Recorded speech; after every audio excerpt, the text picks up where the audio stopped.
By Mark Savage, BBC Music reporter. Image copyright Polydor Records. Image caption Snow Patrol formed in Northern Ireland in 1994. Gary Lightbody battled depression and alcoholism as Snow Patrol wrote their seventh album, Wildness. The band's frontman tells the BBC about overcoming his demons, how Nick Cave helped him conquer writer's block, and why he and Ed Sheeran want matching tattoos. 7 years, 2,555 days. That's how long it took Snow Patrol to make their new album. In the same time, you could have trained to be a doctor, launched a spacecraft to Saturn, or filmed 6 series of Game of Thrones. But Gary Lightbody was engaged in a much more serious pursuit, conquering a life-threatening addiction to alcohol. I was relying on booze to get me through the day, every day, he recalls. It started drinking on my own when I couldn't find anybody to go out with. The fun element disappeared pretty rapidly, and I was just doing it out of compulsion. Then it starts to affect not just your health but your temper. I had a really short fuse, and your mental health. All sorts of things. Crucially, it affected his ability to write and perform. Some people write well on booze. I didn't ever, he says. I'd only ever cough up hairballs. There were plenty of times I thought, well, maybe that's it, I've written all my songs. Image caption The band will tour the US with Ed Sheeran this summer while his Snow Patrol bandmate Johnny McDaid was off writing hits with Ed Sheeran and Rudimental. Lightbody's condition worsened. Things reached crisis point in June 2016, when he was diagnosed with infections in his sinuses, eyes and ears, a result of sustained alcohol abuse. A doctor told him he had to stop drinking ahead, so he resolved to give it up for a month. 2 years later, the 41-year-old is still sober. But it hasn't been easy.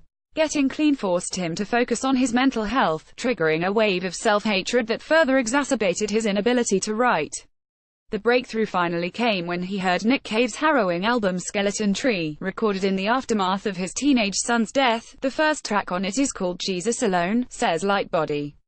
It's a very intense piece of music about a very dark thing that happened to him, and I think I listened to it 10 times in a row. Our producer, Garrett Jackknife Lee, put it on in the studio and I just kept saying, again, again. Garrett went to get some lunch and when he came back half an hour later, he'd written a Youth Written in Fire, start to finish. That whole song just came out.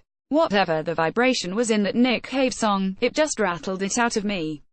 It just shook loose what had been struggling desperately to shake for such a long time. A Youth Written in Fire traverses the peaks and troughs of Lightbody's drinking years, steering the singer towards the resolution. Those days are someone else's life. After that, the songs came flooding out, and the story of the last 7 years is written in their titles. Heal Me, Don't Give In. What if this is all the love you ever get? He realized I can't pull back anymore. These things I'm so afraid of, I have to start writing about them, says Lightbody. It helped me get through a lot of the things I've struggled with my whole life. It wasn't intentional therapy, but it became therapeutic to do it, having unlocked his creativity. Lightbody was determined to push himself musically. The result is Wildness, Snow Patrol's most musically daring album since their 2003 breakthrough, Final Straw. The fantastic first track, Life on Earth, opens quietly but builds to a triumphant chorus while the carefree Wild Horses surges forward on a supple guitar loop. Lightbody pushes his voice into new territories, even surprising himself with the fractured, falsetto rasp he produced on the first single, Don't Give In. It is at the very, very top of my range and it's a supreme effort to sing it every night, he says. But in the studio, for some reason, it seemed to come very naturally. Although the raspiness comes from the fact I had a cold. Initially, Lightbody planned to re-record those snot-infused vocals, but then his goddaughter Esme got wind of the plan. She came in and went, "Don't you dare," he recalls. She shared, "Never speak to me again if I changed it, so I left it the way it was. I'm glad I did." Lightbody's family shaped the album in a much more personal way on Soon, a heartbreaking message to Lightbody's father, who is suffering from dementia. It's accompanied by a tender video in which father and son sit together and watch old home movies, an experience that was as moving to film as it is to watch. It was just a very sweet series of moments, he says. It'd be singing the song and he'd reach over and go, "That's lovely, that is. That's a lovely song," he continues. His condition, of course, is devastating, but within it, there are these moments of humor. Sometimes he'll say, "What are we doing later?" and Mum will say, "I've already told you, we're doing this." And then my dad says, "You do know I've got dementia, so he's very aware of it in a lot of ways." He makes jokes about it. He's doing his best, like a lot of the songs on Wildness, soon offers hope and acceptance in the place of melancholy and self-pity. It's no surprise to learn the Lightbody family motto, displayed proudly on the walls of the singer's childhood home, is Clariore Tenebris, light after the dark. That motto definitely sunk in, says the star. I thought about it a lot, even in the times when I did not feel there was going to be brightness after the darkness. But that was really the crux of the whole thing, opening up yourself and letting the light shine in. Which is really what the whole record's about in a lot of ways. Image copyright Getty Images Image caption The star still lives in his hometown of Bangor, Northern Ireland. Later this summer, the band will get to play the songs in stadiums across the US, where they're supporting Ed Sheeran on his Gargantuan Divided by tour. The Ginger Wonder is repaying a favor, after Snow Patrol took him out on tour at the start of his career. Although there might be some tension over an unfulfilled promise, when we first met, Ed had just started getting some tattoos, the singer explains.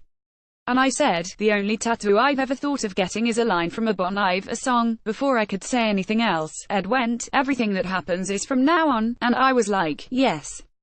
That's the line. And then Ed went and got Bon Iver frontman, Justin Vernon, to write it down.